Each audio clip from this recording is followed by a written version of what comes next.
මුහමලේ 53 සේනාංකයේ උඩින් ස්ථානගත කරලා තිබ්බ හේතුව මෙහි සම්පූර්ණයෙන් ලංකා ආණ්ඩුවට අයිති වෙලා තිබ්බේ යාපනය තුල. එතකොට මේ සම්පූර්ණයෙන්ම 53යි 55යි සේනාංක දෙක මෙතනින් LTT එක උඩට එන එක නවත්තන් හිටියා. මේ හරියට මුහමලේ කියලා කියන්නේ මේ හරිය නාගර්කෝවිල් ඉදිරි ආරක්ෂක වලල්ල. මේ හරියේ සම්පූර්ණ ලංකා ආණ්ඩුව පහළ හරි ඉන්නවා. මේ මෙතනින් අර A9 මාර්ගය කියන එක මෙන්න මෙහෙම යන්නේ. අර කොළඹට යනකගෙන A9 මාර්ගය. එතකොට මේ A9 මාර්ගයේ මෙන්න මේ හරිය එලිෆන්ට් පාස් අලිමංකඩ කියලා කියනවා මේ හරියට මේ හරිය දෙනවා ෆූනරින් කියලා තියෙනවා කඳවුරක් ෆූනරින් කියන ලොකු LTT කඳවුරක් තිබ්බේ ෆූනරින් මේ හරිය අලිමංකඩ මම අර කිව්වේ LTT එක ගහලා අල්ලගත්තා කියලා ඔන්න අලිමංකඩ එතකොට මේ හරිය පල්ලේ හරියෙද්දී මේ හරිය පරන්තන් මම එදා අර සෝඩියම් හයිඩ්‍රොක්සයිඩ් ගැන කියලා දුන්නා පරන්තන් වල සෝඩියම් හයිඩ්‍රොක්සයිඩ් ෆැක්ටරියක් තිබ්බා කියලා මේ හරිය තියෙනවා කිල්නොච්චිය මේ හරිය කිල්නොච්චිය මේක ළඟ තමයි මේ ඔක්කොම තියෙන්නේ කිල්නොච්චිය හරිද ඒක සාමාන්‍යයෙන් අපි හිතමුකෝ මේ හරියට වගේ එනක මෙහෙ එනකන් සිංහල රජයේ මෙතනින් පල්ලෙහාට සිංහල හමුදාව තමයි හිටියේ එතකොට නැගෙනහිර අල්ල ගන්නවා මේ හරිය සම්පූර්ණයෙන් අල්ල ගන්නවා තොප්පිකල මේ පැත්ත ඔක්කොම අල්ල ගන්නවා නැගෙනහිර එතනින් එහාට මුලතිව් මේ හරිය මෙතනින් එහාට මේ හරිය මුලතිව් තියෙන්නේ මුලතිව් මේ හරියට නිකන් ලංකා ආණ්ඩුවට උඩට එන්න විදියක් නැතුව තිබ්බේ ඉතින් මේගොල්ලෝ තීරණය කරනවා ලංකා ආණ්ඩුවෙන් මේ මෙතනින් එහාට උඩට ඉස්සරහට යන්න ඕනේ කියලා සහ 53 සහ 55 සේනාංක වලට කියනවා මේක උඩට එන්න දෙන්නේ නැතුව LTT එකට මෙතනින් උඩට එන්න දෙන්නේ නැතුව මෙතනින් අල්ලන් ඉන්න කියලා කියනවා මේක ඊටමත් දරුණු සටන් ගිය භූමි ප්‍රදේශයක් 53 සහ 55 සේනාංක අල්ලන් හිටියේ එතකොට මේ හරියෙන් දවසක දැන් නැගෙනහිර පළාත අල්ලගත්තට පස්සේ මේ හරිය මන්නාරම තියෙන මන්නාරමේ මේ හරිය තියෙන සිලා වතුර කියලා ඕන් ඔය සිලා වතුරෙන් පළවෙනි කාර්ය සාධක බලකාය පටන් ගන්නවා වැඩ TF කියලා දාන ටාස්ක් ෆෝස්. හරිද? පළවෙනි කාර්ය සාධක බලකාය. ඔය පළවෙනි කාර්ය සාධක බලකාය සිලා වතුරෙන් වැඩ පටන් ගන්නවා. හිමීට කවුරුත් දන්නේ සිලා වතුර පැත්තෙන් ගහගෙන උඩට එන්න ගන්නවා. එතකොට මේ හරියෙන් මේ මුලම මැද හරියෙන් 57 වෙනි සේනාංකයේ ඒ කාලේ මුලින්ම තිබ්බේ නෑ. ඔය 56 වගේ සේනාංක තමයි තිබ්බේ 56 සේනාංකේ මට මතක විදියට 56 සේනාංකෙ හිම එනවා. ඔහොම යද්දි ටික කාලයක් යද්දි මේ පළවෙනි කාර්ය සාධක බලකාය ගහගෙන මෙහෙන් උඩට එනවා. ඒ එද්දි ශවේන්ද්‍ර සිල්වා තමයි පළවෙනි කාර්ය සාධක බලකාය ගොඩක් වෙලාවට වැඩ බැලුවේ. ඔය පළවෙනි කාර්ය සාධක බලකායට ගොඩක් වෙලාවට මීඩියා කවරේජ් එක ලොකුටම තිබ්බා. ඒක ඉතින් මට මතකයි දවසක් මේ සිලාවතුරෙන් පස්සේ වෙඩිතල් තිව් අල්ලගන්න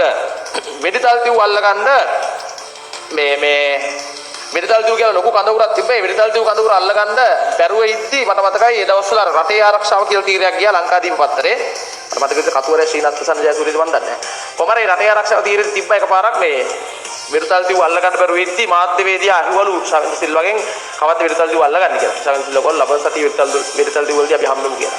ඉතින් ඒ කිව්වා වගේ ඊළඟ සතිය වෙඩිතල් තිව් අල්ලගෙන මෙතනින් උඩට යනවා මේ මන්නාරම හරිය තිබ්බා ඒ කාලේ ඔය සහල් නැලිය කියලා එකක් තිබ්බා. ඉතා ශාස්ත්‍රීය ප්‍රදේශයක් සහල් නැලිය කියලා ප්‍රදේශයක්. ඒ සහල් නැලිය අල්ලගන්න සෑහෙන කාලයක් ඒගොල්ලෝ මේ වැඩ කරා මාස 4ක් 5ක් මාස 6ක් විතර මේ තමයි ඔය වැඩේ මාස 6ක් විතර ඉඳලා තමයි සම්පූර්ණයෙන් සහල් නැලිය අල්ලගන්නේ. ඉතින් අල්ලගෙන ඔය උඩට එනවා.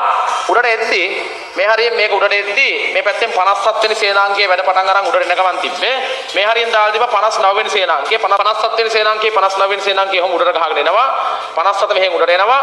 අවසානට 57 වෙනි 59 වෙනි සේනාංකයේ මේ හරිය මුලතිව් අල්ල ගන්නවා. මුලතිව් කියන්නේ තනිකර කැලෑපද ප්‍රදේශයක්. ඉතා දරුණු සටන් වලින් පස්සේ මුලතිව් අල්ල ගන්නවා 59. ඊට පස්සේ 57 වෙනි සේනාංකයේ උඩට එනවා.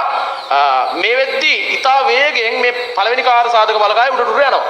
ඉතින් මේගොල්ලෝ මෙහෙම උඩට ගහගෙන ඇවිල්ලා මෙන්න මේ පූනරින් කියන කඳවුරට එනවා.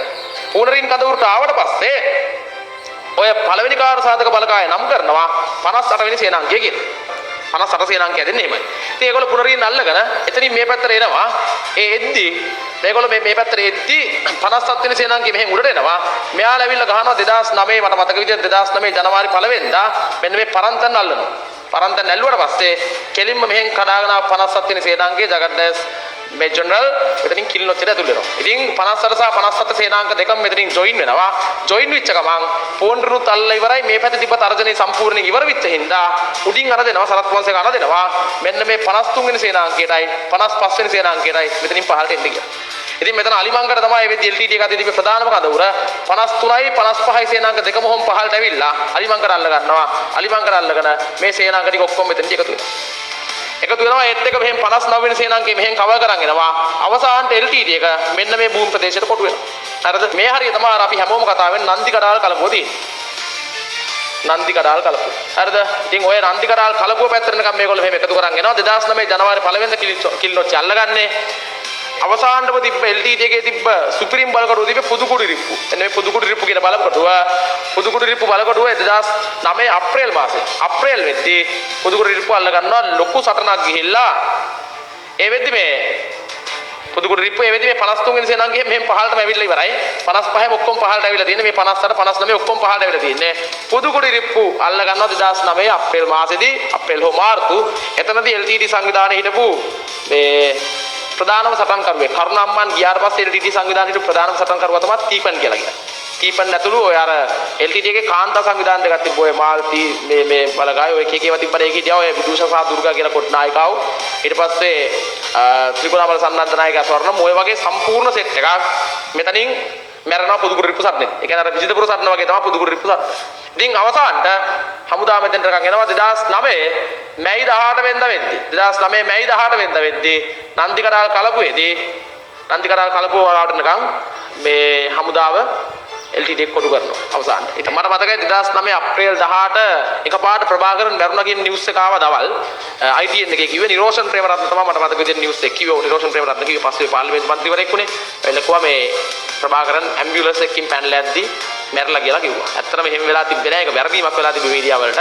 පස්සේ කොහොම හරි නන්දි කඩාල් කලපුවේ හැංගිලා ඉඳි ප්‍රභාකරන් අර මේ නන්දි කඩාල් කලපුවේ හැංගිලා ඉද්දි අවසානට විජේබාහු මේ රෙජිමෙන්තුවේ ප්‍රහාරයකින් විජේබාහු බලයනී මේ සෙබළුන්ගේ ප්‍රහාරයකින් ප්‍රභාකරන් මැරුණා.